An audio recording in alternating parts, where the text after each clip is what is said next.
Okay, guys, we are live, and thank you for joining us tonight on this Thursday night.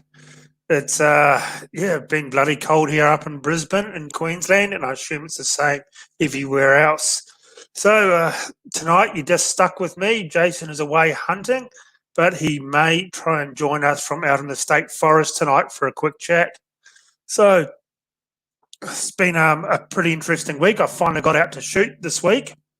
I did a bit of shotgun shooting today. Took a Dickinson out and a Berica and my double-barreled coach gun just for a bit of fun today. Had a lot of fun with it, and it's been the first time for a while since I've used one. I used a shotgun. So before we start, if you could just hit that like button and the subscribe button, I'd be really, really appreciative. It really helps the algorithm. YouTube is still playing a bit of silly buggers with my channel, even though it's a new channel. But I'd really, really appreciate that. So basically tonight, I'm not having an exact topic to talk about. I thought I'd just answer some of your questions because I get masses of questions on the channel every day through email, messenger, even some texts. Want to know a massive variety of answers to a lot of different questions, a wide variety as well.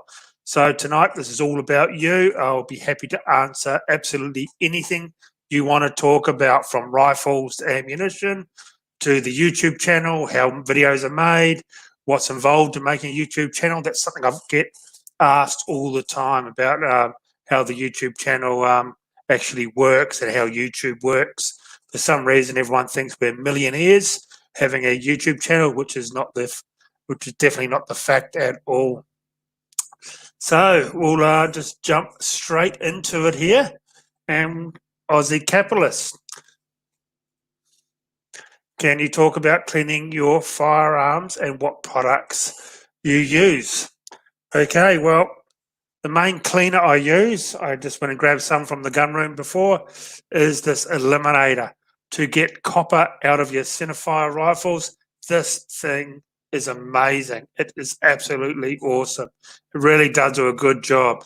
I just put a couple of drops onto a patch, run that through, leave it sitting there for about 5 minutes, go off and do something, make a coffee or something, come back, and then I just run any sort of oil really. I buy the Remington oil, the Rem oil. I find that works fine. I've got some Napier oil here. That works fine. I find most oils are pretty good. Give them the spray cans, or you can get them in the bottle here. Now, I know people who use actual just machine oil, which is like sewing machine oil, does the same sort of thing, they reckon. But it seems to work really well for me. I also use to clean the outside of guns, G36, sorry. That's really good. I don't have any here to show you because I actually just ran out of it literally 2 days ago. So that's pretty much it. And for cleaning rods, at home, I use these carbon fiber rods from Spiker. Now, these things work really well. They're about $50. You get them in the different calibers. I got a 3.0, a 30 cal, and a 22 cal. These things are fantastic, very smooth. They work well, and they do not in any way damage your barrel. So, also, I just buy. You can get these sort of things from Bunnings or hardware stores. Just a variety of brushes. You can use toothbrushes, and also a good little pick to clean anything, just scrape anything out that might get in places you can't exactly reach. So also on my pistols, I do use gun grease. I got a Napier again, gun grease, and I use the Sig Sauer gun grease. This is still going actually. It came with my P226 that I brought donkeys years ago. So I just grease up the slide. That works really well. What else do we have here? I've tried the Hoppies number 9 in a can and the Hoppies in the bottle that you use through a patch. So I just run a patch through just by your normal square patches pre-cut. run that through, leave it to sit, and then just keep running it through with just normal gun oil until it's pretty much clean. I do find, and everyone would probably agree with me, when you clean your rifle and the first couple of shots are normally not on target so well. It does like a little bit of copper fouling in there. So people, it's one of those things that there is so many ways of doing it and so many different opinions on how you should do it. I don't think there's a correct way or a wrong way really, but everyone has their own system, and I find that really works for me well.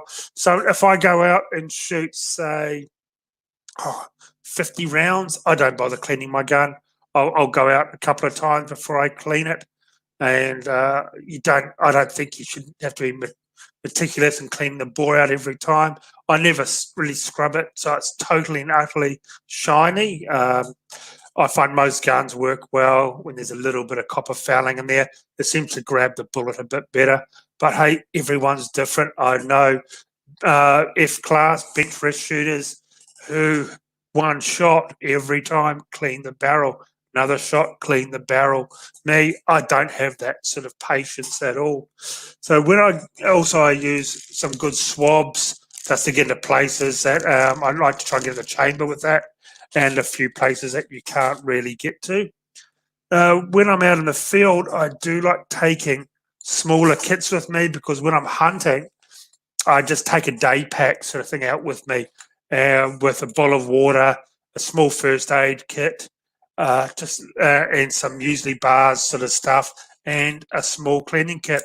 So this one is from Otis, so it's just really good. It just comes in with, it's a sort of a pull-through sort of a kit. So it's got different calibers for the pull-throughs, different ones, a little bit of grease and oil there, and just the cleaning brushes. I don't really use the copper brushes that much because I don't really let my guns get all that dirty for that. But my main one I take out with me in my day pack and wherever I go hunting is this breakthrough kit. Absolutely fantastic. It comes with absolutely everything. I do chuck in extra jags. Now, these are the sort of jags I do like. The ones that you just pop on the end, pop the square patch on the end. I don't like the ones that you actually feed through it like a needle. These are the ones I like. So I always take a variety of these with me. You can buy those all individually for the exact caliber you have. You don't have to buy a whole kit just for the jags as well. So I do take this out with me whenever I go hunting. This is my main go-to kit because you never know, you do fall over, you get mud in your barrels sometimes, dirt, and especially when you're shooting in the outback and it's really dusty, that red dust gets everywhere. So each night I'd like to get a quick wipe down with this. And so it comes with this. Just comes with the grease, or the oil, the solvent cleaner, and a oil with it. And I just throw a few extra things in there, a few extra patches and things like that. And these cleaning brushes, I throw these in, or a toothbrush.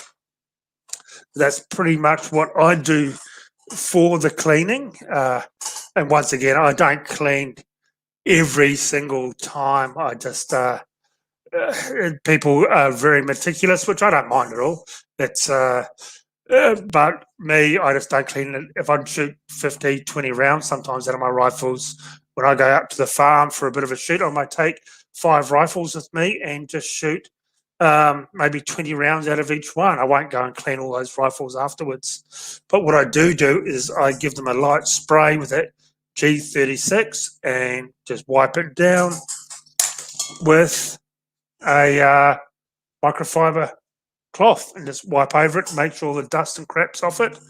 Another thing is the pull-throughs. Now, this is a really good one. This is for the shotguns. This is an Otis one, so it's really good.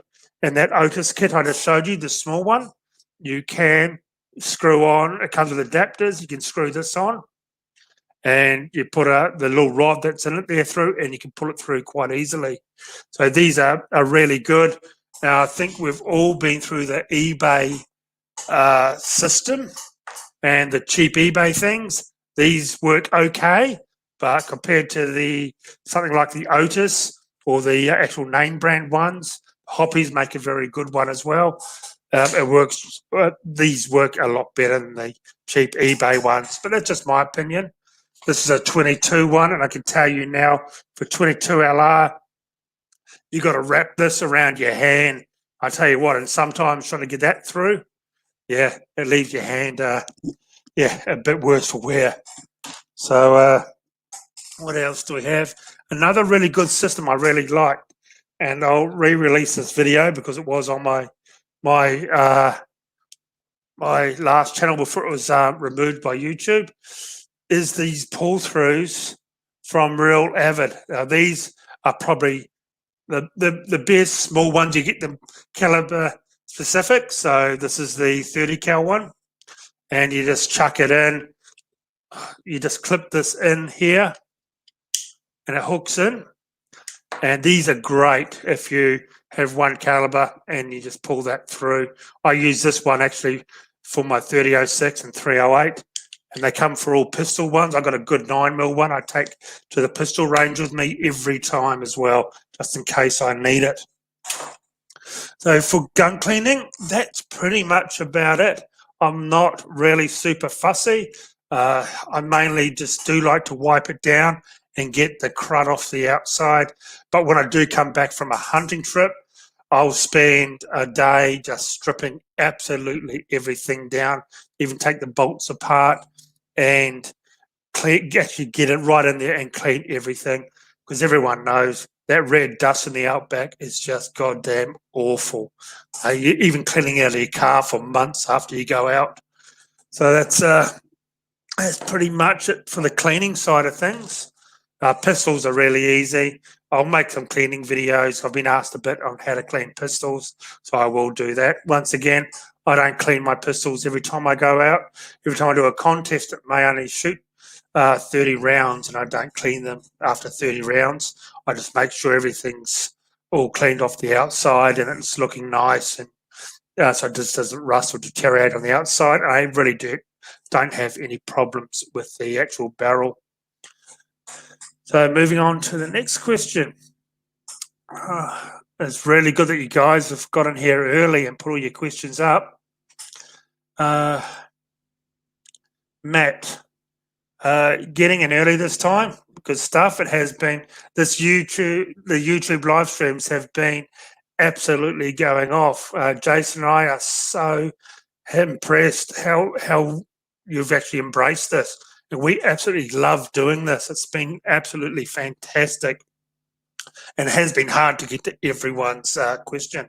We try and keep these around an hour and a half because that's pretty much the time frame that people want to watch. So, Matt here, getting in early. I want to ask you guys about breaking in a barrel. Do you do it? Is it worth it? And what is your process?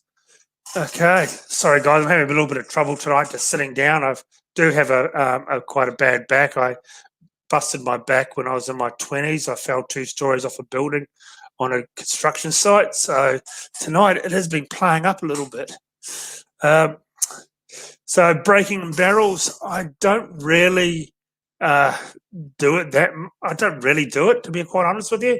I'll shoot like 10, 15 rounds and probably run a patch through just to make sure it's there. But one thing I do that's very, very important is whenever I get a brand new gun, I will clean the crap out of it. Just clean anything out of it that may have come from the factory. The manufacturer actually does test. Well, I'm pretty sure most manufacturers actually test the guns in their machine. They bolt them down and just shoot a few rounds through, make sure they group and they're going okay. So they've already had rounds through them. So I clean it thoroughly before I actually take it out for the very first time.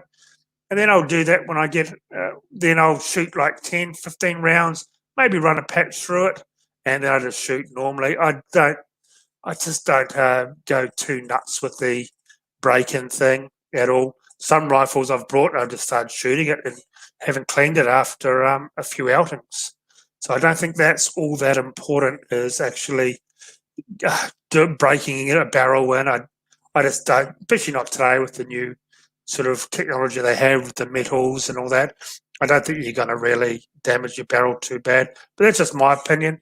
I do know bench rest shooters who are meticulous. One shot, clean. Another shot, clean. Another clean. After every shot for like 100 shots. I just don't know if that really is that important to do. Myself, I just don't see that really being all that effective or what it does. But as once again, it's one of those things. Everyone has your own system and their own way of thinking about it. To me, I just don't think it's majorly important at all. So, next question, Nick. I'm looking at getting into long range shooting and am I able to use my hunting rifle for long range shooting? Okay, that's something I do get asked quite a bit. To me, a hunting rifle is a rifle, a nice lightweight rifle you chuck on your back and you can carry around all day. Where a target rifle is normally a very heavy rifle made just for the purpose of target shooting at medium to longer ranges. So you can use a hunting rifle for some long range, because they make long range heavy varmint ones. But to me, a varmint barrel isn't something that I would actually take out too much on my back to carry around, because once you carry a backpack out, a day pack with a few things in it, and then a heavy rifle, yeah, it gets old pretty fast, lugging lots of gear out. Remember, you're going out hunting, you're not going to war. So you don't need everything to survive for months on end. So a heavy rifle, I just don't use for hunting. Spotlighting, yes, you can use whatever rifle when you're spotlighting, you're driving around, jump out of your car, shoot something, and then jump back in again. But when you're lugging through the bush and the forest or the outback, the desert, yeah, a nice weight rifle is definitely a must. So yeah, you can a pencil barrel. I've got a video out there of my own main hunting rifle, my Browning Hell's Canyon.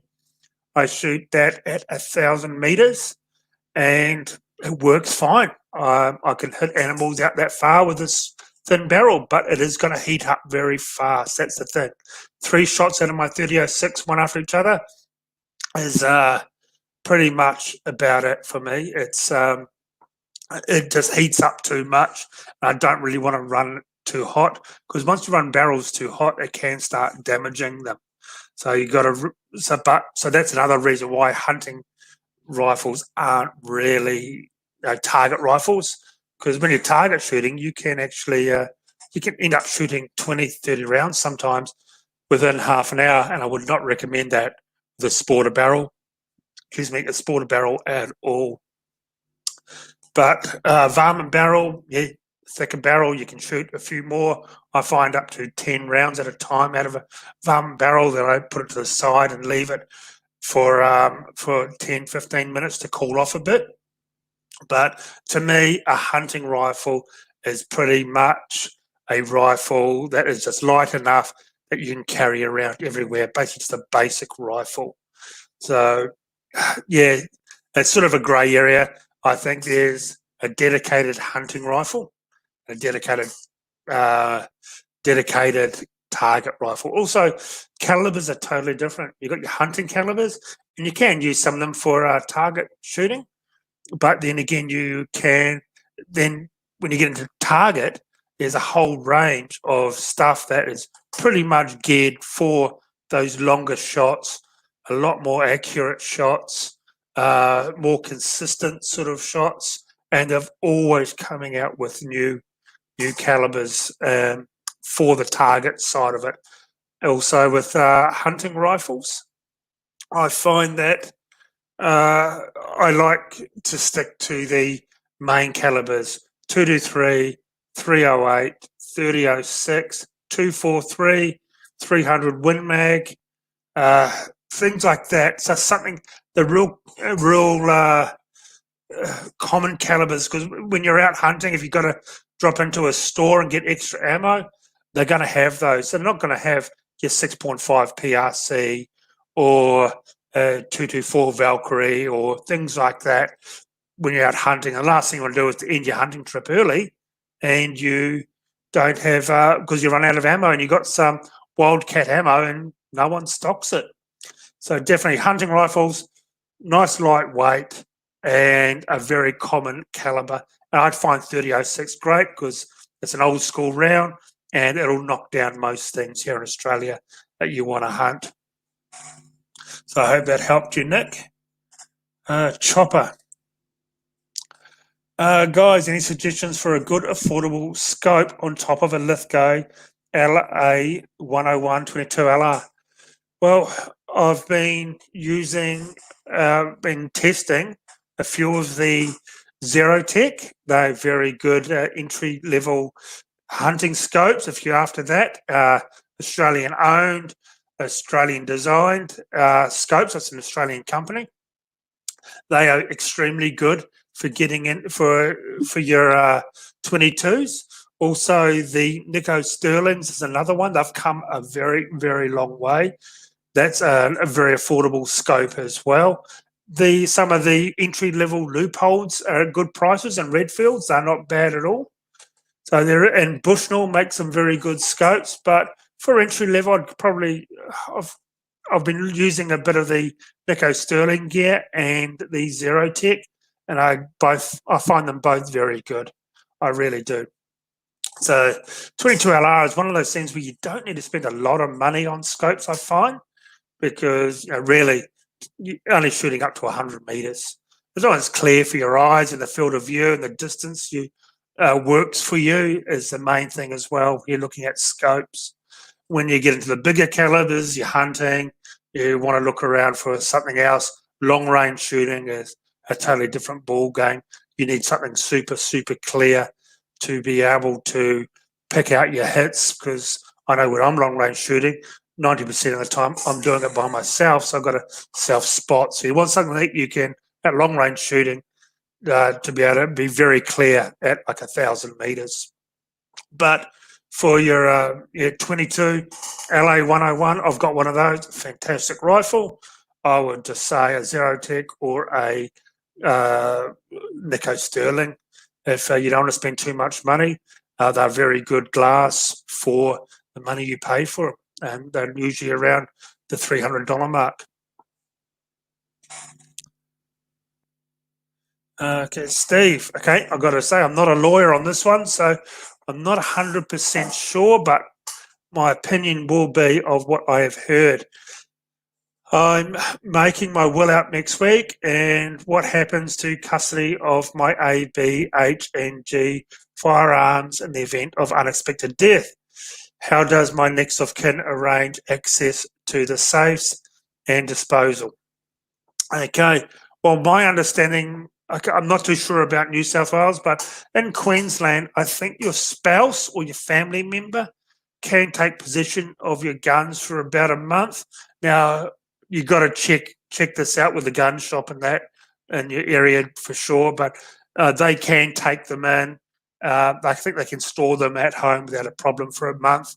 They can take them in to a gun shop themselves and say, explain what's happened, that their husband's died or something, and here are the guns, and they can sell them on your behalf.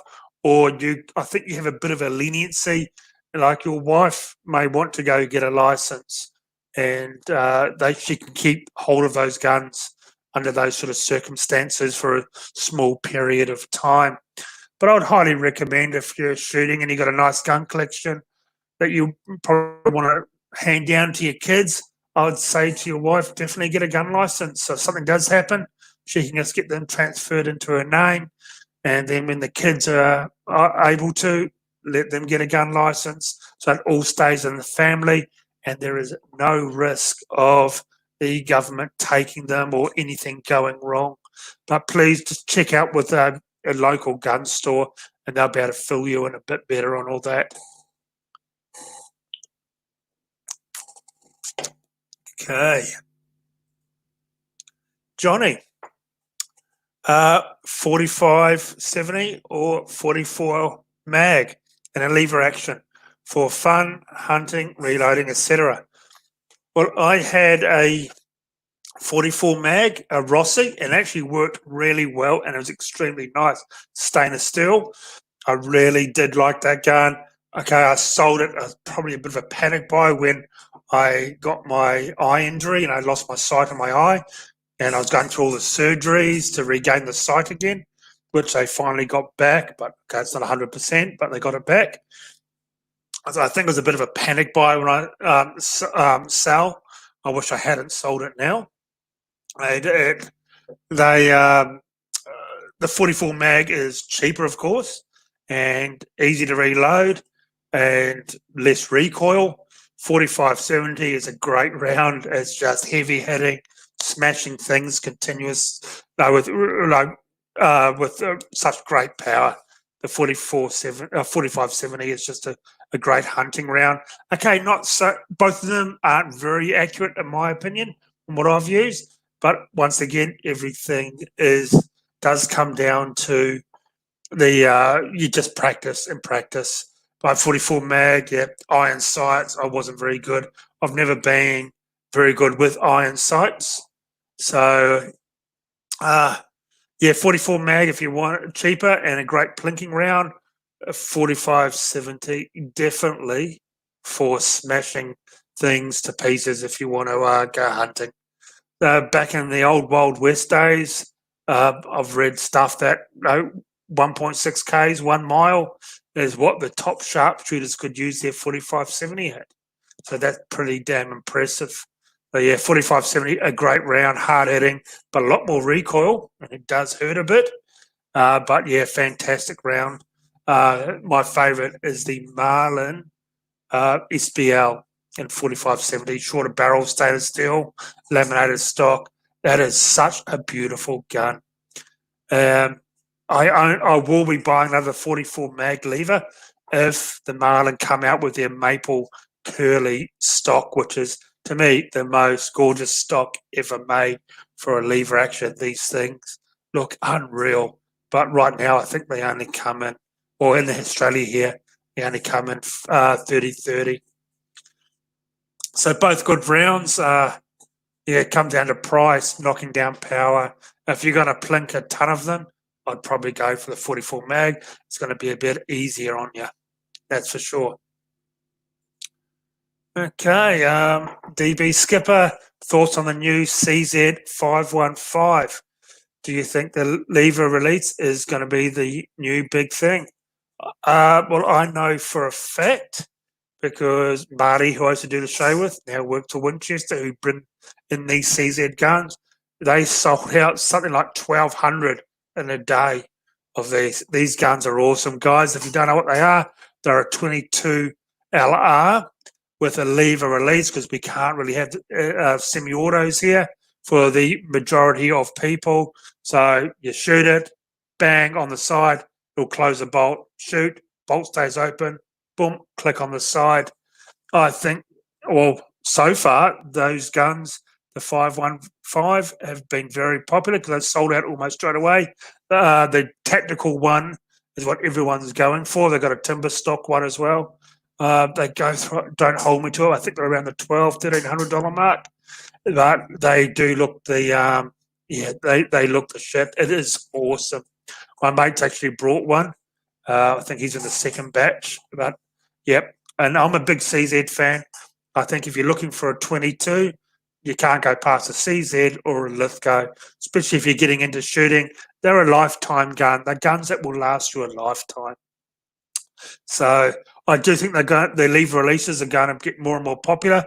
We got the Verni Caron, that in the 3006, 308, and 300 Win Mag, and they are all super accurate.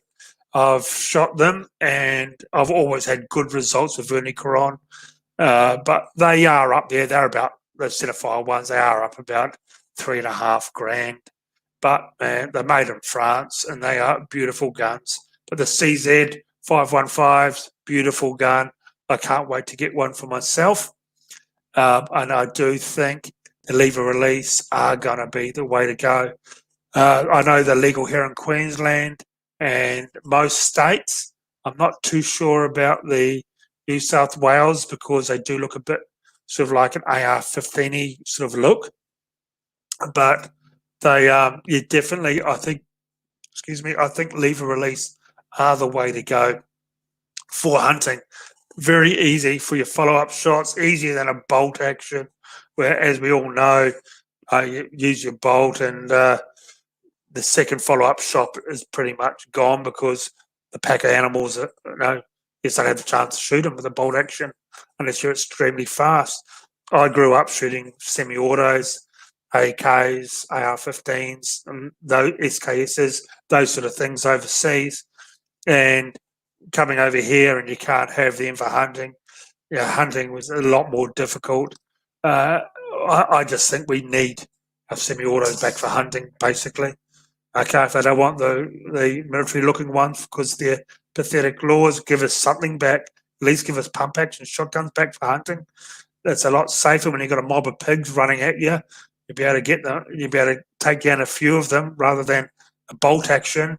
When you're flustering, it's hard to manipulate a bolt unless you're well trained. So I do think the CZ 515s are going to be a fantastic rifle, basically because my very first 22 has been a CZ and it's still going to this day.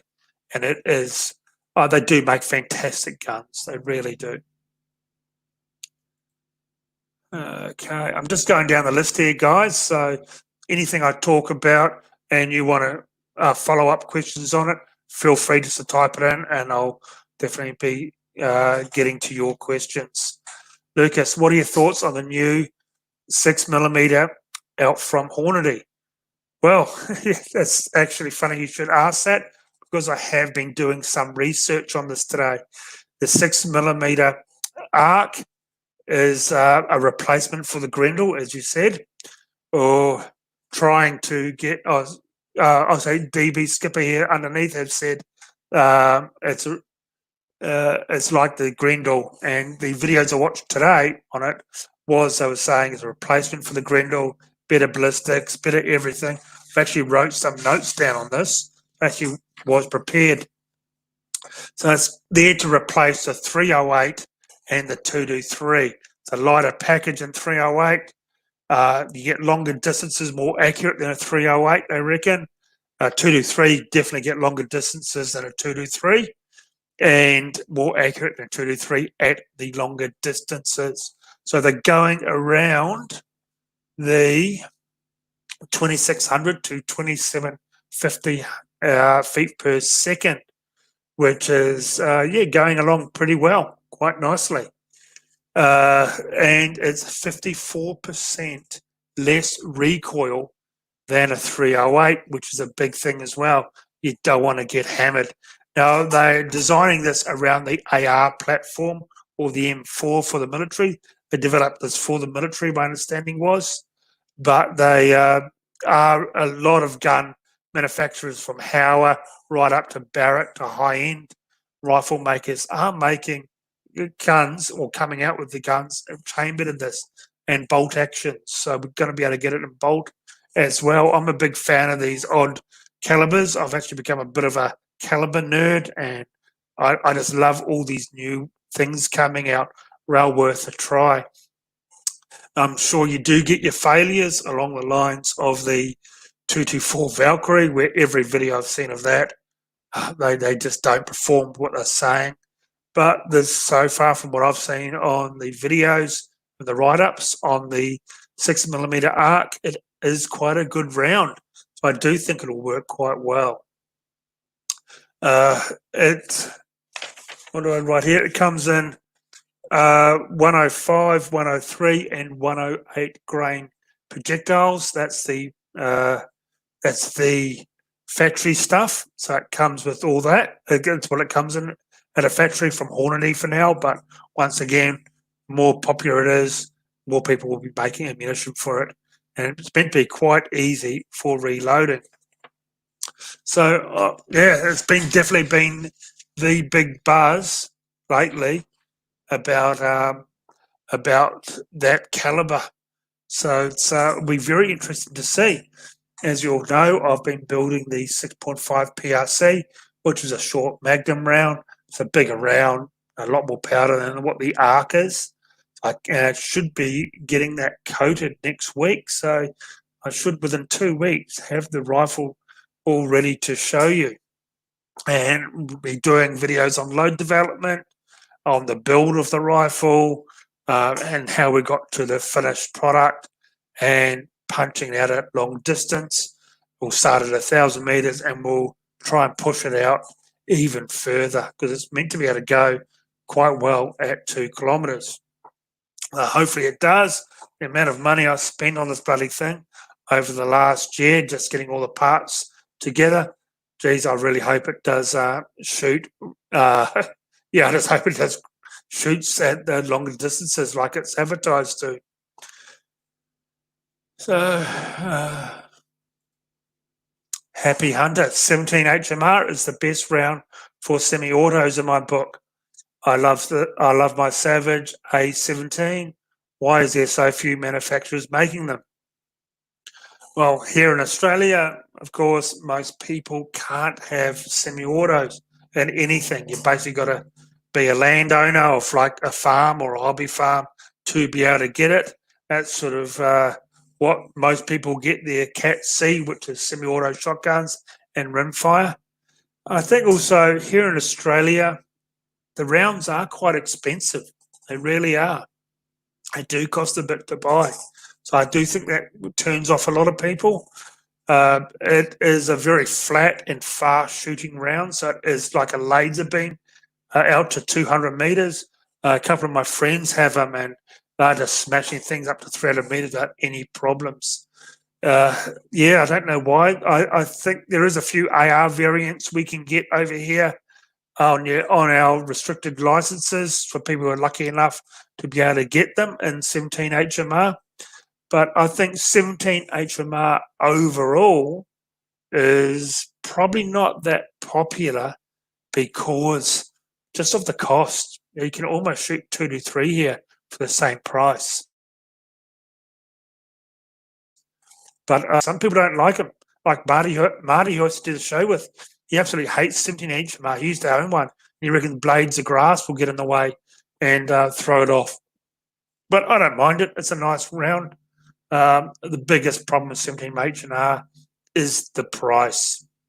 So I don't really know about the semi-auto platforms here because 99.9% of people can't have them. But yeah, nothing wrong with 17 HMR at all. I don't find there's much wrong with most calibers, really. As long as you're shooting, shoot whatever you like. As long as you've got a gun in your hand, you're having fun, you're not hurting anyone, you're enjoying yourself, just shoot whatever you like.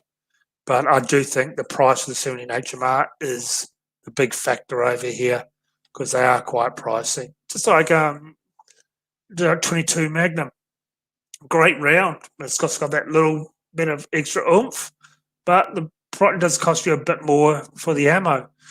So it's not as popular as 22LR. I think 22LR is the standard for your rimfires, and that is cheap as chips, especially here because I even think CCI in West Australia make CCI over here, so we can get 22LR pretty cheap. So I think that's the main thing is the price. Okay. Hi, Aaron. Did you hear how Jason's trip is going? I haven't heard from him on the trip. I talked to him this morning when he was driving down there. He was getting pretty bad reception. He was going to try and chime in tonight, but so far he hasn't shown up. If he could get internet reception out in the forest, he did say it's going to be a high of 11 degrees Celsius down to like 0 degrees at night or even colder.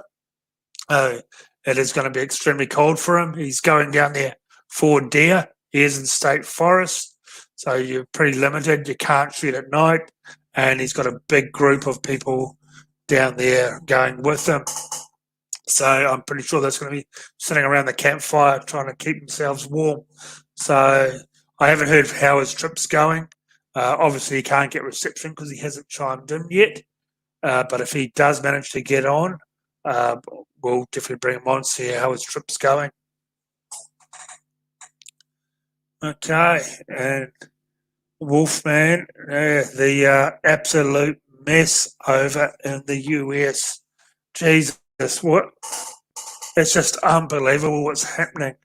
Hey guys, did you see how the Patriots stopped Antifa in Idaho and North Dakota? So awesome. Guns are so important for a free and open society.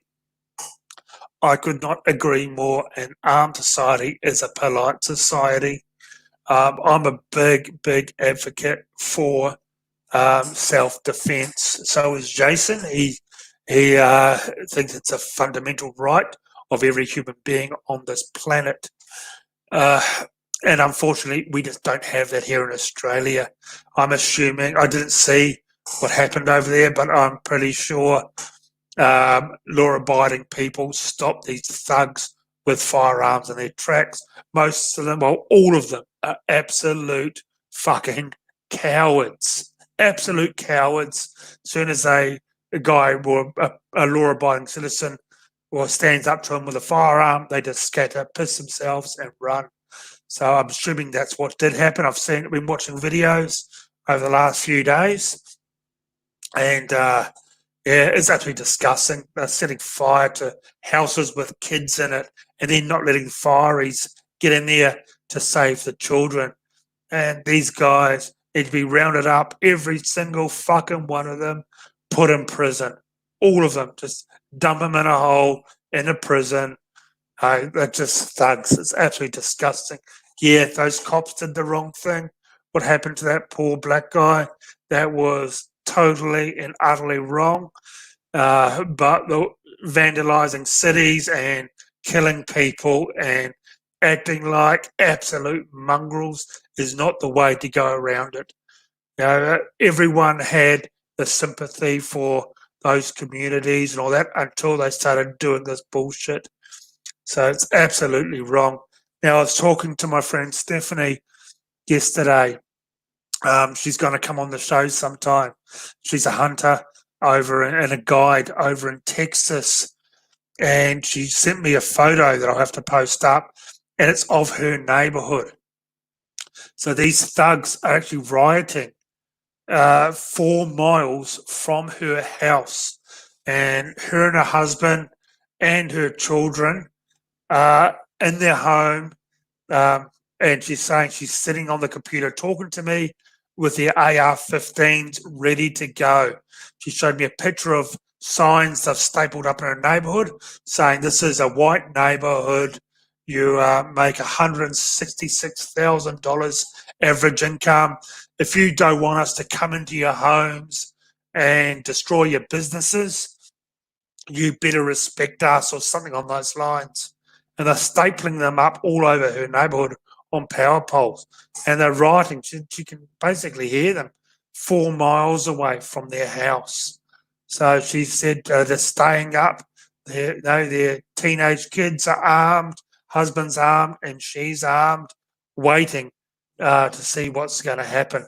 I actually haven't talked to her today, but this was about 24 hours ago that she was sitting up just on the computer, armed, and she has the right to defend herself. You and me here in Australia, if these fucks come into our home and go us, one of the only countries in the world, the victim becomes a criminal, which is totally wrong. You should be able to defend your family and yourself in your own home without the fear of being prosecuted. And that's the biggest thing. Most people are scared, and there's a lot of people, law-abiding citizens, are too scared to do basic self-defense because of the fear that the police are going to prosecute them. You look at that guy a year or so ago, that a ice addict or a meth addict bashed on his farm's door, and he lives on a property, bashed on his door with a huge knife, threatening him phoned up the police, and the police said, "Oh, we're too busy. He's not inside your home," sort of thing. He got his unloaded 22 and led him down to the police station in his car. The cops arrested him. This guy had already tried to break into the neighbour's house, and he was armed with a knife. And so he just let him down, and the cops arrested him because he had a firearm. It was unloaded. I don't think he even had the bolt in it. But the guy was scared enough, let him down to the police station, said, "Here you go. I'm doing your job for you. This guy's been trying to break into my home with a machete."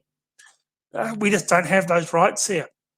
At least America does have those rights, and the fundamental freedom of self-defense, defending your life.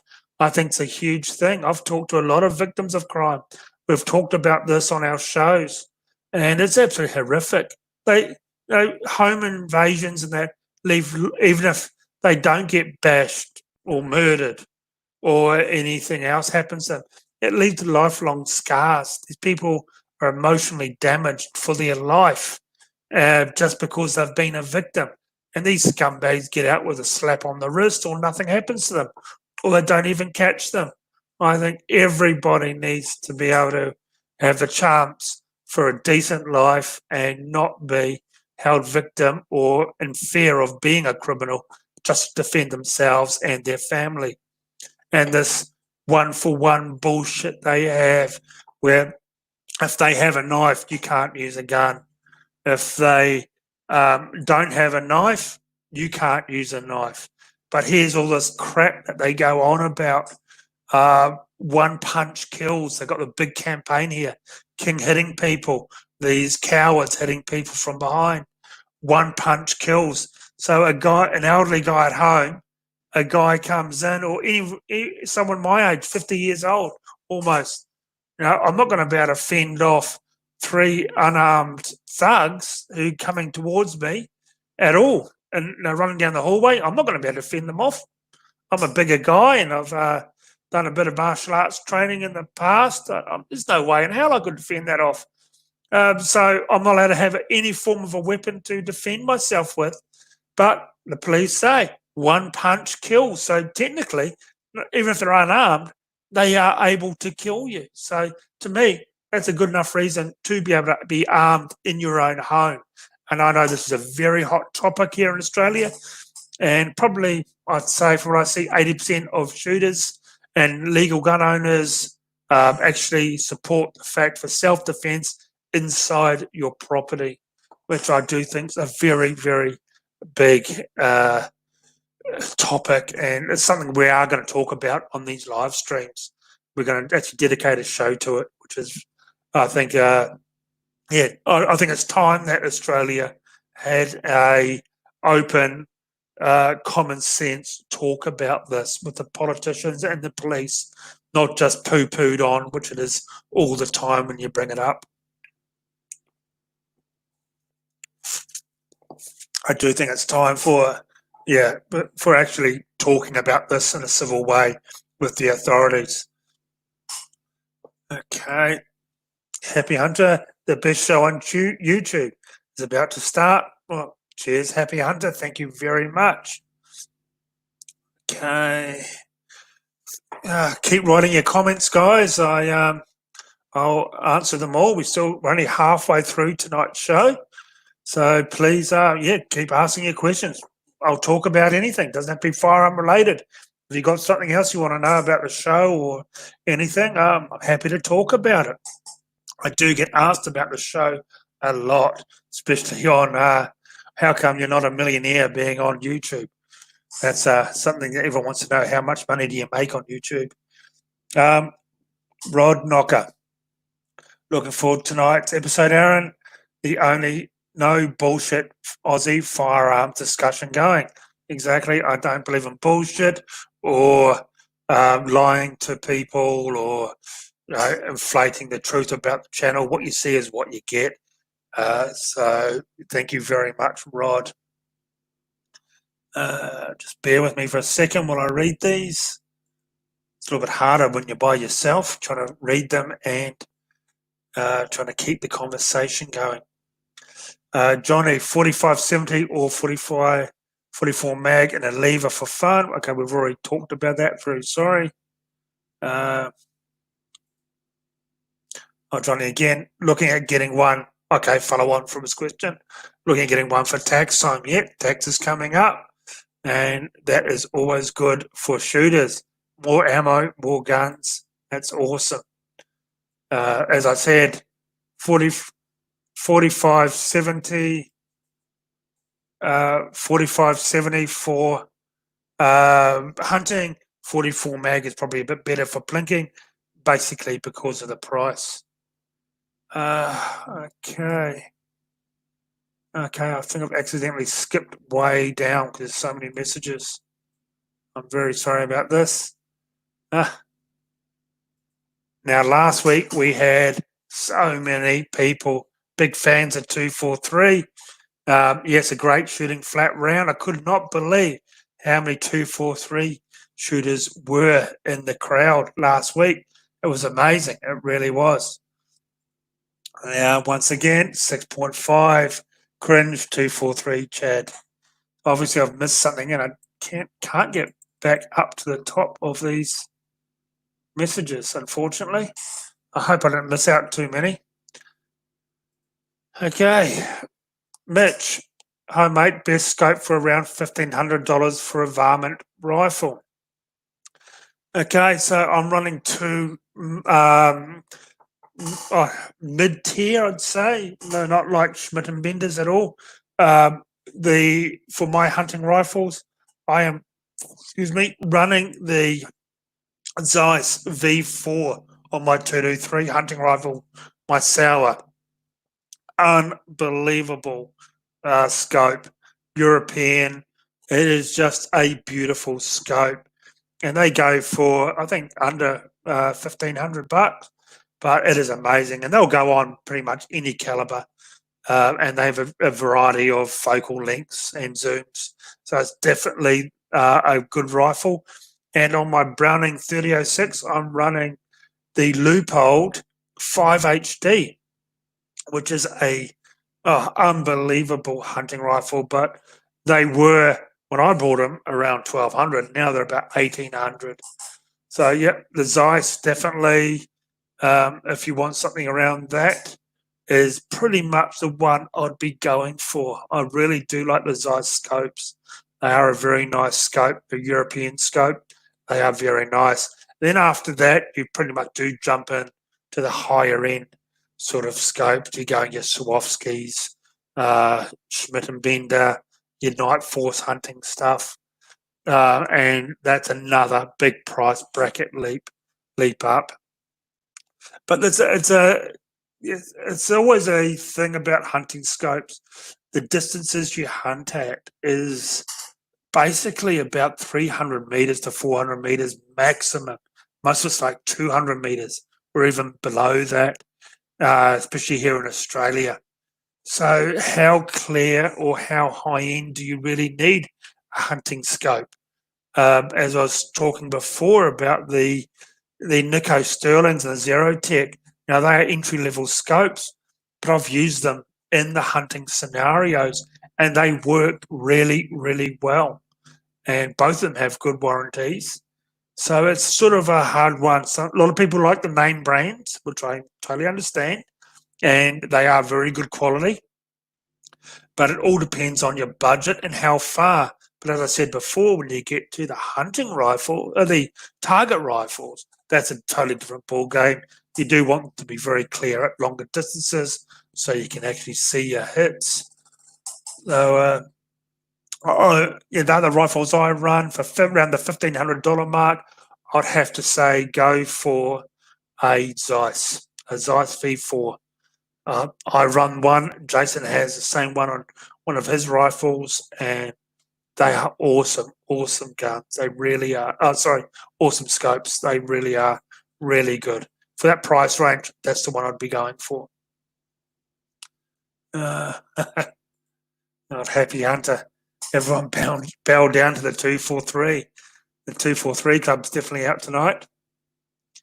I don't know how to get back to the top here of all those ones I've seem to have missed. I'm very sorry about this. But it looks like a bit of infighting here.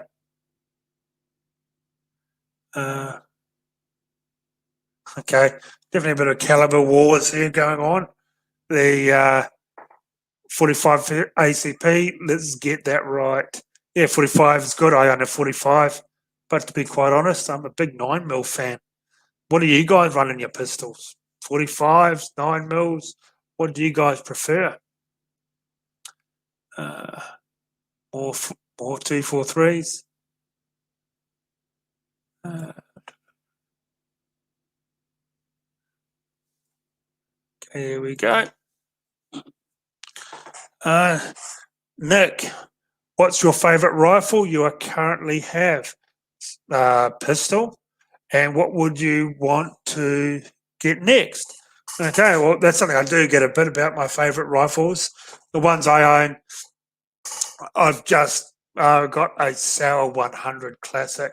I tell you what, these things are awesome. When I did the research on them, I found out they actually make the actions for Rigby. I don't exactly know what Rigby do with those actions to make them into Rigby actions, but I have shot Rigbys, and Jesus, they are nice. They are beautiful, beautiful rifles. So for about the $1,000, or now they're like $1,300 with the price rises. Man, I really don't think you can go past the Sauers for a hunting rifle. So I've got one in 223. You find the review I've got. It's a beautiful, beautiful rifle. And my main hunting rifle was a 30-06, and I got a Browning Hell's Canyon, and that is Cerakoted, camouflage. It is an unbelievable rifle, fluted barrel. That's my favourite rifles I actually own. But I tell you what, I'm pretty much going to stick to the Sauers. Next rifle I buy for a hunting rifle, I am going to buy a backup 30-06. It is going to be a Sauer because I'm so impressed with that rifle. And I've done a few reviews now on Sauers, and I've got a couple of new ones coming out. I love the 404s, but hey, that's a different price bracket again. That's up like a few grand for those, upwards to 10, 15 grand, depending on what timber you own, what you get. So definitely the other two, my favourite main hunting rifles. I do have a Hainel Jaeger in 308, and Jesus, I tell you what, they only go for about $1,000. I bought mine second hand for about 800 a few years ago, and that has been through the wars. It has been absolutely everywhere with me. Okay, it's bright orange blaze camo, and I just like different stuff, and I do like it. And it is built like a tank, and it is an amazing rifle. That's another one I own that I really do like. I'm actually going to shorten the barrel a bit, chop the end off, get it recrowned, get it threaded for the muzzle brake, and I'm going to Cerakote the action and the barrel to match in with, so the whole thing's fluoro orange. So look, yeah, a bit different. So it's going to be a little bit of a project going to me. So they're the main one. My favourite rifles, the Mauser's coming out. Geez, you would have seen the video I put out last week. You guys seem to love it. My very first top 5 hunting rifles for under $1,000. Okay, that's $1,000 in Australia. So it's basically half the price, as someone did say. It's double the price of what it is overseas in America. But the Mauser did win for under $1,000. Those Mausers are unreal, and they are owned. And once again, they're Sauer actions in the Mausers for everything I read up on. So you're getting a Sauer action in a Mauser, which is also the same, similar action. I don't know if they're the same or they're very similar. They look the same and they felt the same as a $20,000 Rigby that I used. And it all comes in for about between $800, $900. Some of the bigger calibers now are about $1,100. But Jesus, those Mausers are definitely worth the money. They are good. And I had one here for 308, and I used it for about 6 months, and it never missed a beat. It never failed me in any way. It threw everything out the side, it shot everything, and it was super, super accurate. So definitely the Mausers are the one to go for, under $1,000. You'll see the video. It was the one before this I released. Best hunting rifles for under $1,000. There was a lot of good ones in there, like the Ruger American, the Howers. I find the Howers great entry-level guns because, hey, you don't have to spend an absolute fortune on a hunting rifle to get into hunting. And the Howers, everyone makes, as I said in the video, everyone makes a stock for them. You can go from a chassis to a long-range rig to just an average hunting stock on it for absolutely bugger all money. So that's something I really do like about the Howers as well. Remember, guys, you got to build your rifles to your budget. So as long as you're out there having fun, out hunting, enjoying your sport, with your family, getting your family involved, man, I've always said, if you can, instead of buying more expensive rifle, buy two that are a bit cheaper. One for you, one for your kid, or for your wife. So both of you can enjoy it. So more people out there enjoying the sport, the better. So definitely, my favourite rifles are my Sauer and my Browning right now, and I am looking at another 30-06. And as for pistols, it's got to be my Sig Sauer P226. That was the very first pistol I ever brought. The tactical one with the threaded barrel. Everyone calls it the Navy SEALs gun because the one they used.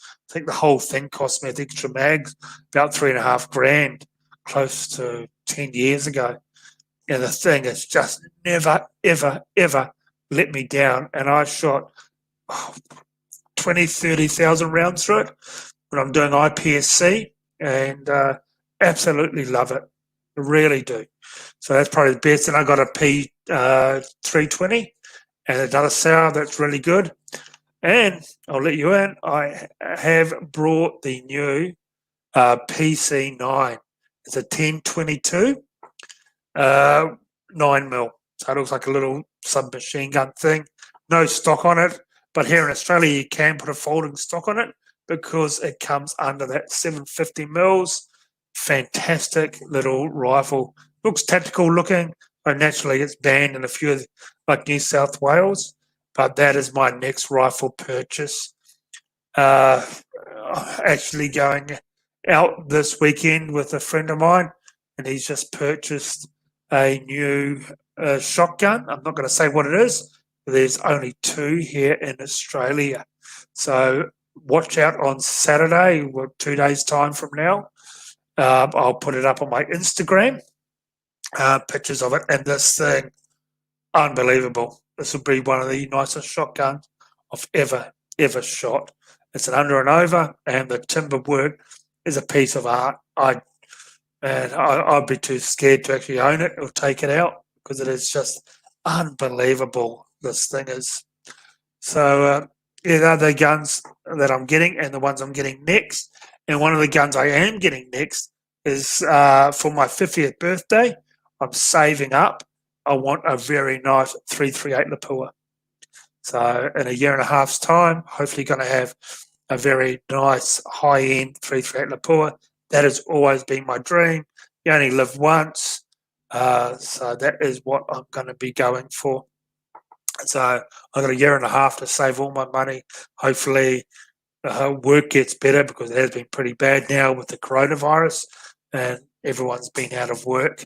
So that is going to be my next purchase. Of course, if something else comes up that I like, I'll definitely be getting that. I'm at the stage now, I've got all the rifles I need. I'm just after something a bit different. Now, if something a bit different comes up, I'll get it. But yeah, my next real one, apart from the PC9, is going to be the 338 Lapua.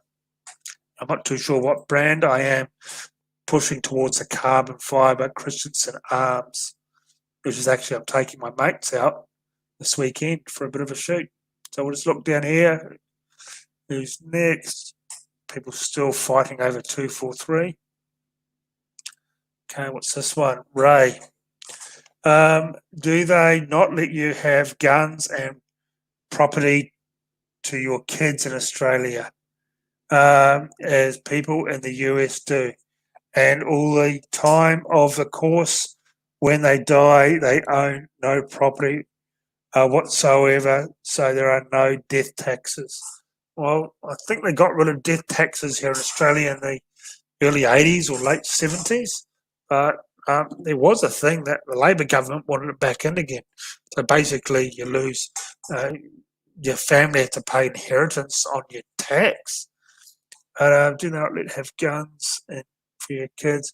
Well, as I said before, you can keep your guns your family can keep your guns for a certain amount of time, unlicensed. I think it's like a month, and you got to send them in, or gives your spouse a time to get a license sorted out or get the process, and those guns can stay in the family. But I always suggest, if you have a very nice gun collection, just get your wife to get or your partner to get a gun license. So anything does happen, you have a nice collection. It can stay in the family. You can hand them down to your kids instead of just being sold, and that's the end of it. Like my CZ, I'd love to hand down. I'll be handing down my guns to my niece and nephews. So hopefully they'll get into it, because I've no kids of my own. I'd like to think that they would get into it and cherish the guns and carry on from what I've been doing, basically, with firearms, because I'd hate to think my custom guns I've built just get sold, and God knows what will happen to them. But I certainly do hope I've got a few more years left of me. Okay. Just going to look down here. Sorry, guys. Just going to find the next one. Okay, people still fighting over 243. I think we're going to make a video just on 243.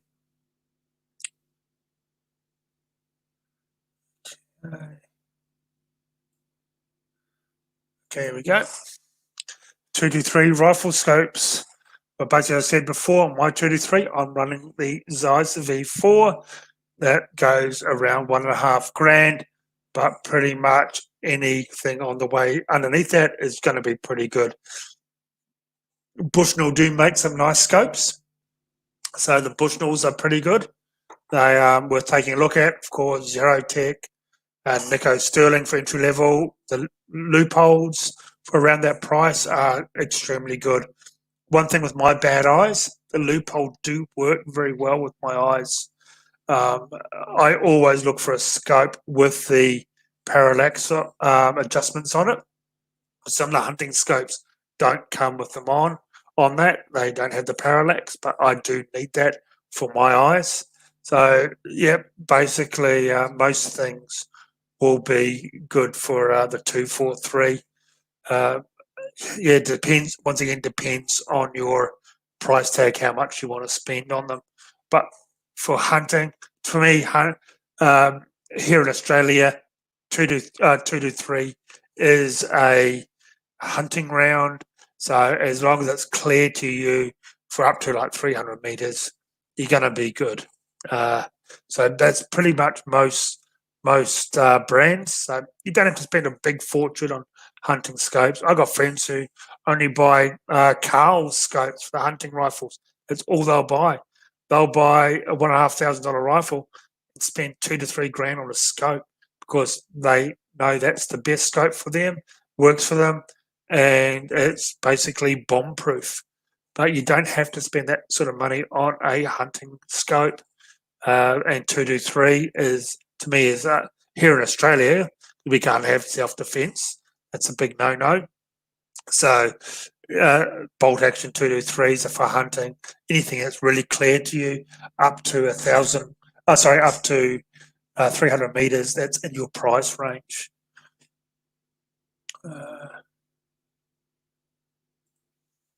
Okay, Okay, Matt, why in Queensland can you buy a SIG M17 pistol, but not in New South Wales? We can't have folding stocks either. Yeah, New South Wales is, yeah, definitely not gun friendly whatsoever. Well, no state or nothing in Australia is gun friendly. I think they just tolerate us for now, sort of thing. Yeah, the M17. That's I think it's the military version of the P320 that I own. That I think is one of the best pistols you can get. It's sort of like the SIG version of the Glock, but way better than a Glock. I know it's going to upset fanboys of Glocks. Nothing wrong with Glocks at all, but I do think it's a nicer gun, especially for me. Um, uh, down in honestly, I don't know why they banned it. Nothing surprises me why they banned things in New South Wales. Chime in, guys from New South Wales, if you do know. I'm not too sure why they banned them down there. It could be the look, or it could be because the US military have adopted that pistol, and they don't want you to have it because it's a military pistol. God knows why. And yep, you definitely can't have folding stocks in New South Wales. You can have the pin stocks like the Ruger Precision Rimfires. They'll pin those stocks because they're adjustable. They're not folding, but folding stocks, big no-no. Like the STS technical shotguns are actually pinned down there, so you can't adjust them. Where adjustable stocks to me are a safety issue. It's you can get the right length of pull for your body. So capping it and just putting a pin through it so you can't adjust it, to me that's a safety thing. Everyone's body's different. Everyone holds a gun a little bit different. So to me it's a safety thing. Totally serves no purpose, those gun laws down there. And or no gun laws in Australia at all serve any purpose. We all know that. But yeah, trying to limit the stocks is just ridiculous. But you can't have the Ruger Precision Rifle, one of the biggest selling rifles in Australia, because the stock folds, and you need the folding stock to take out the bolt. So yeah, it makes no sense to me whatsoever.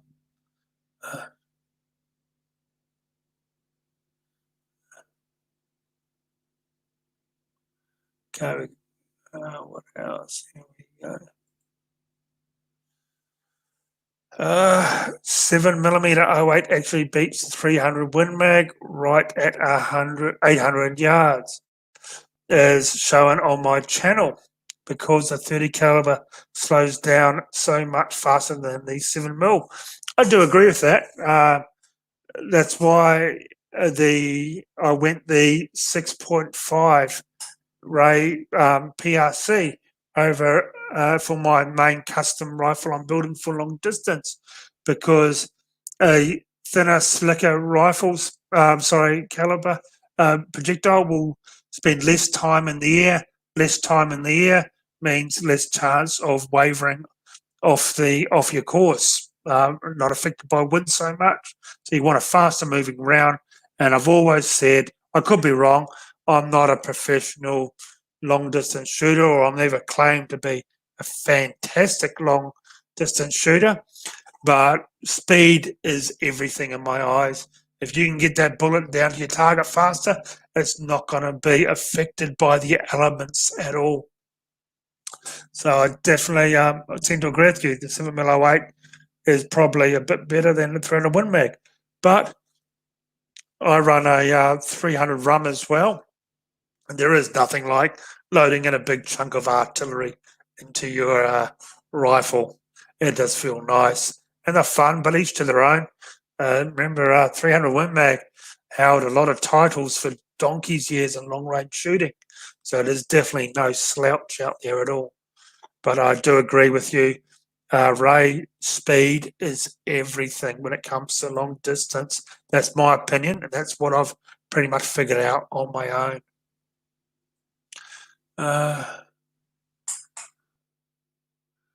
Yeah, yeah, I agree totally. I feel bad for you Aussies. Semis are great for hunting, and I agree because I grew up using semi-autos for hunting, and they are good. And hunting's a lot safer, especially when you got a lot of pigs running towards you, or or big feral game. You can get your follow-up shots off and take out more.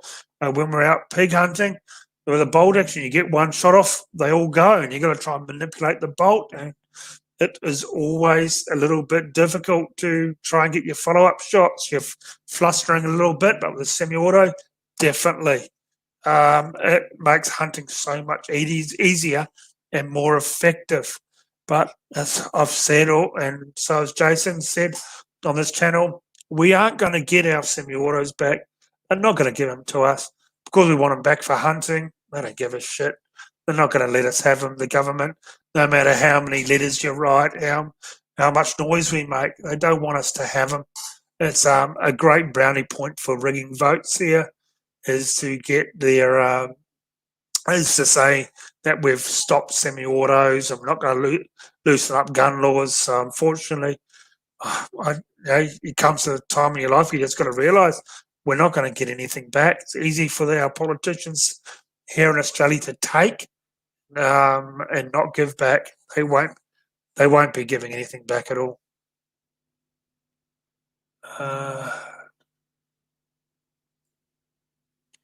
Okay.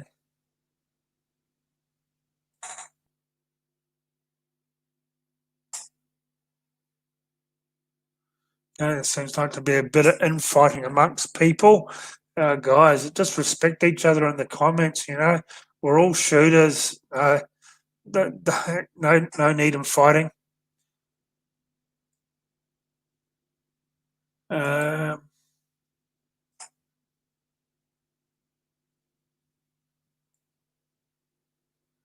Okay, so I'm just going through all these. It's sort of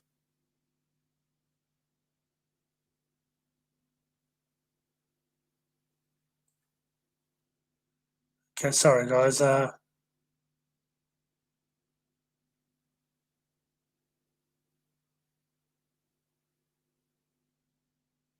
Jesus. Okay, guys, you're definitely infighting a lot here. Okay, Wolfman. My first gun was a little Marlin 6122 semi-auto. More humane if you injure the animal and need a second shot. Banning 22 semi-autos was gay. Yes, it definitely was. Absolutely pathetic. Now, a story that I was in at a gun shop years ago, and when they brought the 1996 bans here in Australia, a politician brought in his shop here into the shop in Brisbane, his little semi-auto. Okay, so this was a politician, federal politician, that voted for John Howard's gun ban on ridding semi-autos for all normal shooters. He brought his semi-auto 22 in and wouldn't stop complaining and bitched about he had to hand in his semi-auto 22. He actually said to the shop owner that told me, this politician said, I didn't think they were going to get rid of our 22s at all. I didn't realise it was even on the cards. Obviously, this fucking idiot didn't even read the new proposed laws. They just chucked them in. They just signed them off because they want to stay in their good books, keep their nice big fat cushy jobs. Yeah, okay, ban what you want.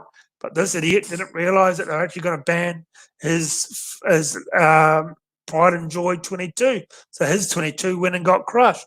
Now that's one gun that I couldn't give a shit about, a politician's gun who voted for our gun laws getting taken off. And that's one of the best stories I've ever heard. Some dipshit politician complaining about he has to hand in his 22 for the laws that he actually voted for in 1996.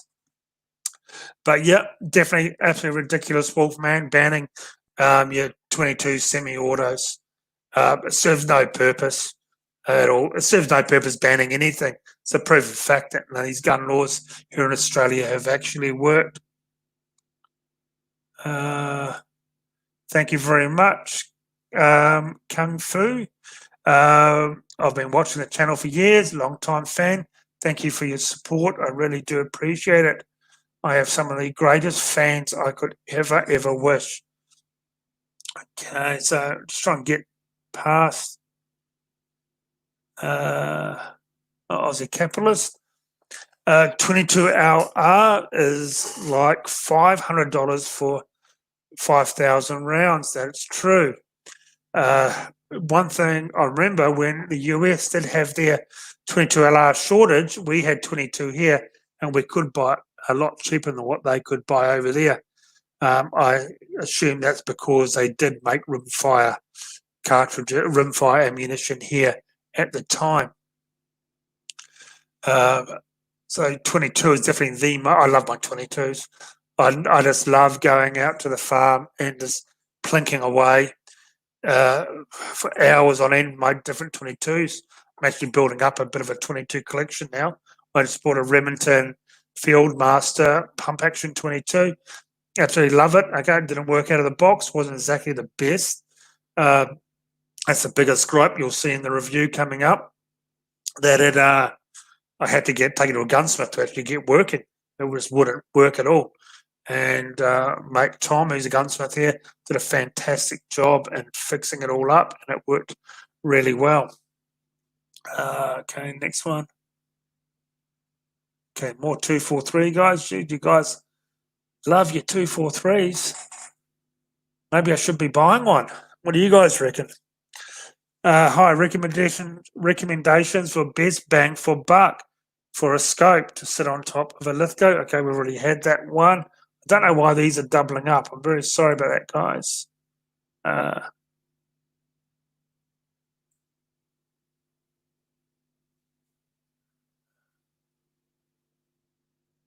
Okay, so Odin. Aaron likes the Zero Tech scopes and the Loophole Freedom series. Look God. Okay, Odin. I like those because they're good for people to get into hunting. And I think everyone should have a budget. And if they can only afford these sort of scopes getting into hunting, they should buy them. More people out there enjoying the sport, the better. If you can't afford very expensive scopes, I got extremely expensive scopes from some of my guns. I've got a big collection of scopes and high-end stuff, and I use a lot. But I'm talking about people who want to get into shooting at a price point, and a lot of people here in Australia don't have the money to spend to buy your razors or your high-end Zeisses, things like that. As I just said, my Zeiss V4 is a fantastic scope, and that runs about $1.5 grand. My Loophole 5 HD runs at $1,800 here. And that's my everyday go-to scope for hunting. So you've got to buy scopes and equipment for your price range so you can get into the sport. It's more important for your family, friends to actually get into the sport and into the sport to boost the sport. No point being a scope snob just because you don't think people should own cheaper scopes. If it gets people into the sport, that's all good. So and for hunting, I'm a firm believer now. The cheaper scopes, there's nothing wrong with them for getting into hunting. The Nico Sterlings, the Freedoms, and the Zero Techs. And I'm first to say that. I have some very expensive hunting scopes as well, but I think just to get into it, it's you don't have to spend a fortune. I just like to see people getting into the sport and enjoying it with their friends and family. Okay, just going down here.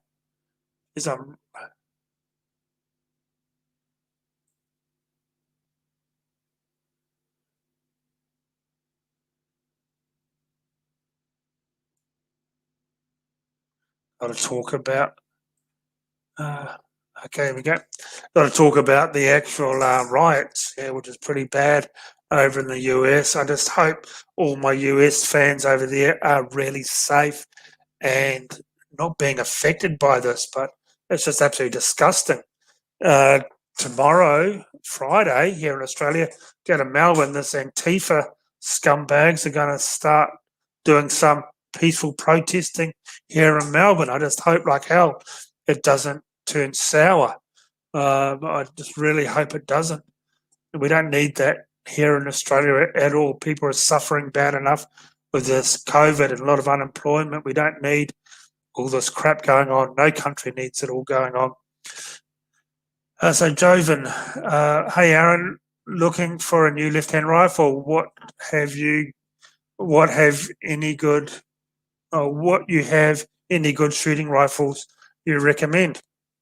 Well, I'm a left-handed shooter now, not by choice, because I had a detached retina and lost my sight in my eye. Okay, they brought back a lot of the sight, but it's not exactly perfect. But I've got to shoot left-handed now. I actually, to be honest, I don't have a problem shooting right-handed rifles. Left-handed, it just doesn't really affect me. I'm actually getting better groups, especially for long-distance shooting, using my left eye than I ever did using my right eye. So once again, as I said, getting into shooting for a good mid-priced rifle, definitely look at the Sours or the Mausers. I would definitely say look at those. Would be well worth it. I think they're extremely good price point for the money. The Weatherbees as well. They do make very nice rifles, and they start at a good price, and they all come in left-handed versions. From my knowledge, they all come left-handed, which is good. But yep. But don't be afraid being left-handed using a right-handed rifle. That's what I use. I didn't saddle my rifles when I had to change to left-handed. I just carried on using my right-handed rifles, and they seem to work all right.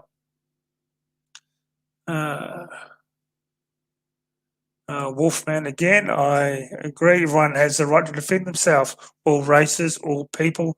Yep, I definitely do agree with that. What other gun-related questions do you guys want to ask? Okay, here we go. James. Hi, Aaron. I got my license a couple of years ago. Got my 14-year-old daughter and my 16-year-old son, 17-year-old daughter, junior licenses. We go to the range on Sunday. Great day with the kids. That is awesome, James. And by the looks of you, you are a fireman. Yeah, in the bushfires. Thank you very much for helping the communities out.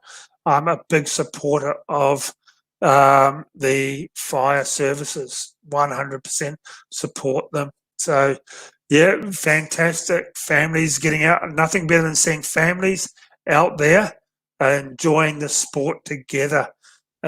Family who shoots together stays together, I think. So that is fantastic. I recommend everyone get their kids into shooting. It's a great way to spend time with your kids. It's a fun activity. Shooting, especially here in Australia, is one of the safest sports there is in Australia. Less injuries than there is. I think the greatest injury would probably be hurting your back, picking up your brass. So that is fantastic, James, that you get out there with your kids. Nothing better than spending quality time with your kids, and especially out there at the range, shooting with them. I hope they all enjoy it and have a lot of fun. That's what I'm talking about. If you can, I don't know what guns that James runs for his kids, but I would personally go for a cheaper gun if it means that I can then also buy my kids' guns so they can join the sport as well, which I do think is good. I don't know how James works it, what sort of guns that he has for his kids, but that's how I look at it. I just think that's fantastic. I really do. Okay, Brad. I still have a Tasco world-class scope on my Ruger Mark II paddle stock. I absolutely love the Ruger Mark IIs and the paddle stocks. Especially in stainless steel, they look awesome. 308, and it is still going strong. I'm a lefty, brought up on right-handed bolt guns, and have no issues. I have no issues either, Brad, as I just said. Great rifle, and the Tasco, I do find the older scopes, they just seem to be built like bloody tanks, almost. I think the coatings on them go before anything mechanical goes on the scopes, on the older ones. Okay. Okay, we're coming to the end here, guys. And there was a bit of a hiccup, and I do apologise. It just jumped halfway down, and I couldn't get back up to read your messages. So I do apologise for that, guys. So I will just come down here and read the last few. What are your favourite 12 gauge shotguns, straight pull, lever, under over, etc.? I'm actually taking out a very nice straight pull, under over on Saturday. And you'll be seeing that in 2 days' time on the Instagram. My favourite shotguns recently have been the Franklin. That is a very nice gun. That's a straight pull. I do like the straight pull ones, but I grew up with semi-auto shotguns, so I guess that's the closest we can have. The Franklin or the Berica. The Bericas seem to be very, very reliable.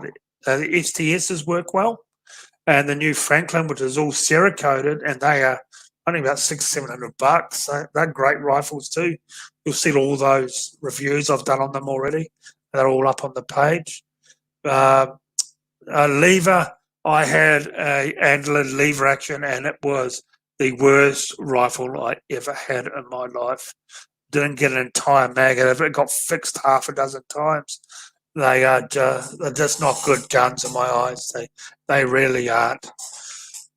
So definitely, I'm I go more towards the lever release guns for myself. There's the straight pull guns. Sorry. Okay.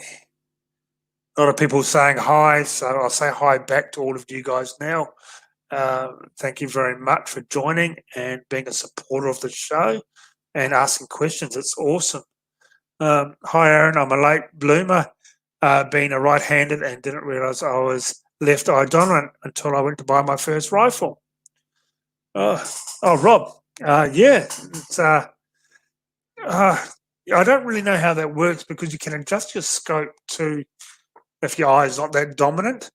I still pick up, after 2 years, I still pick up a rifle and bring it up right-handed every time. I've got to think, oh, hang on, no, I've still got to be left-handed.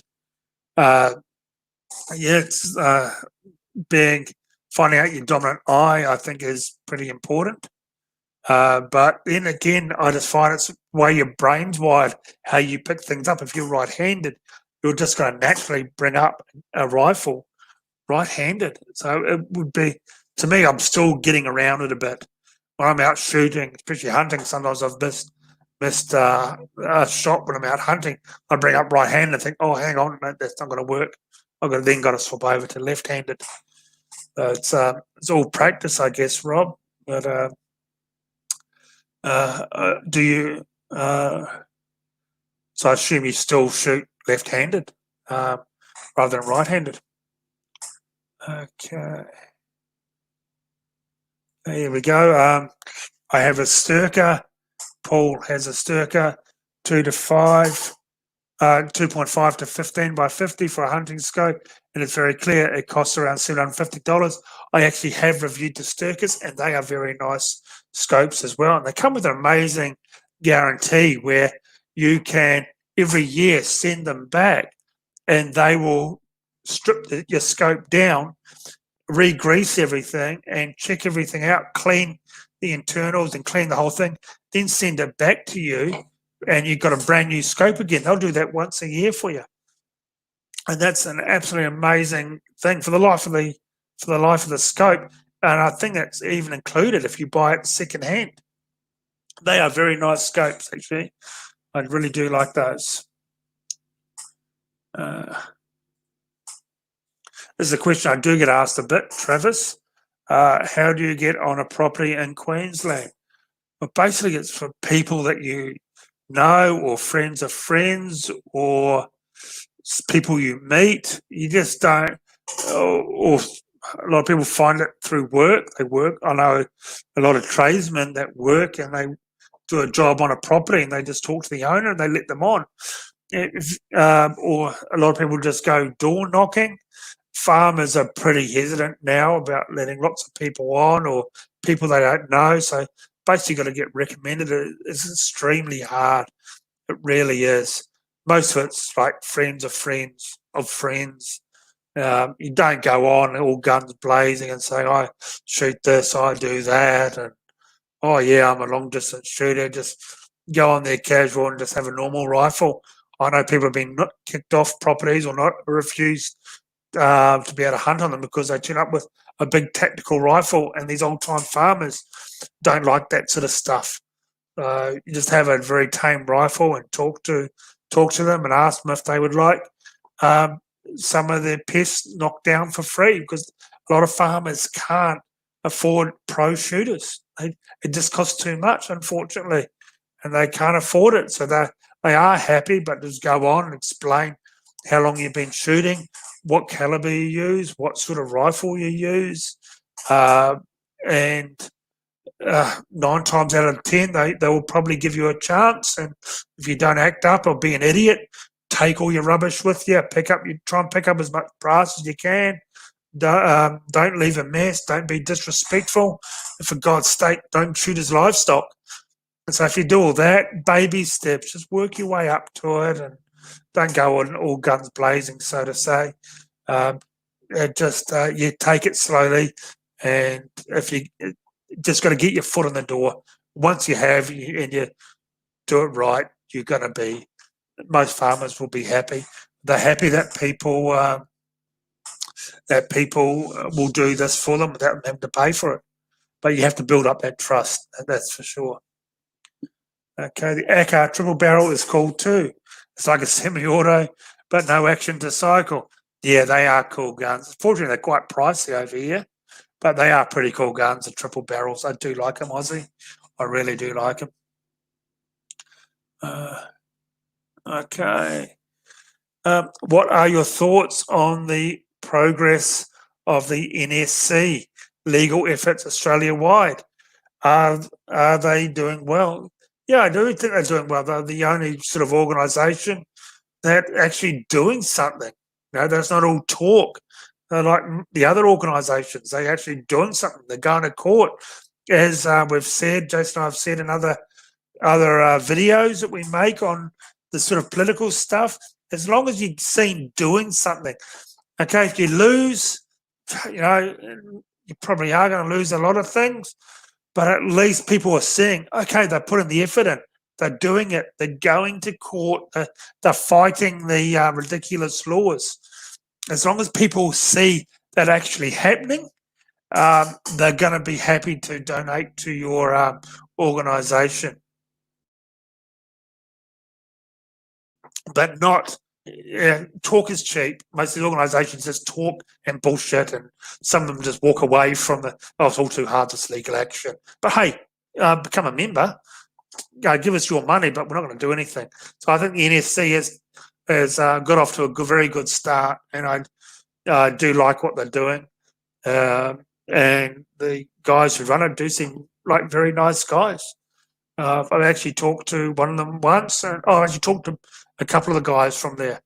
I've talked to the guy who runs it, and it seems like a very nice guy. And I talked to one of the other guys just through the Facebook page. He seems very cluey and quite a nice guy and very approachable. I find they're both very approachable people, and they're not going to bullshit you to your face and just promise you stuff that they're never going to come through. Aussie capitalist again. I had to buy my own property, 500 hectares out at Tara. Sells for around 100 grand. Jeez. Yeah, that's good. Yeah, a lot of people do have to buy their own property, unfortunately.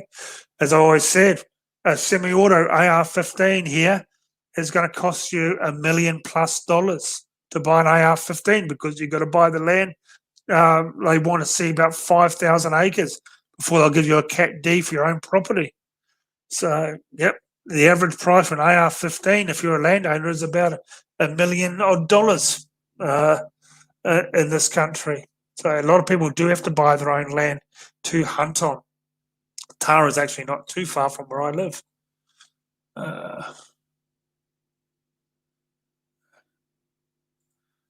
Okay, here we go. Happy hunter. As a farmer, I only want shooters that are humane and don't let the animals suffer.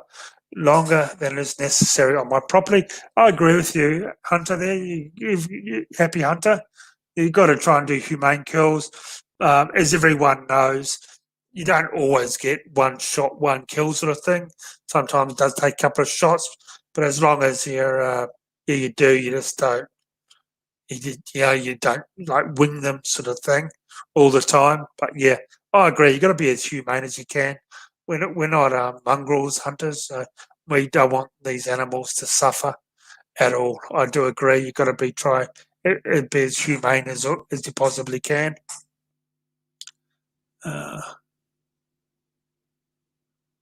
Okay, so pretty much that's about it. And I do apologise if I miss people's questions. So next week, Jason will be back as well.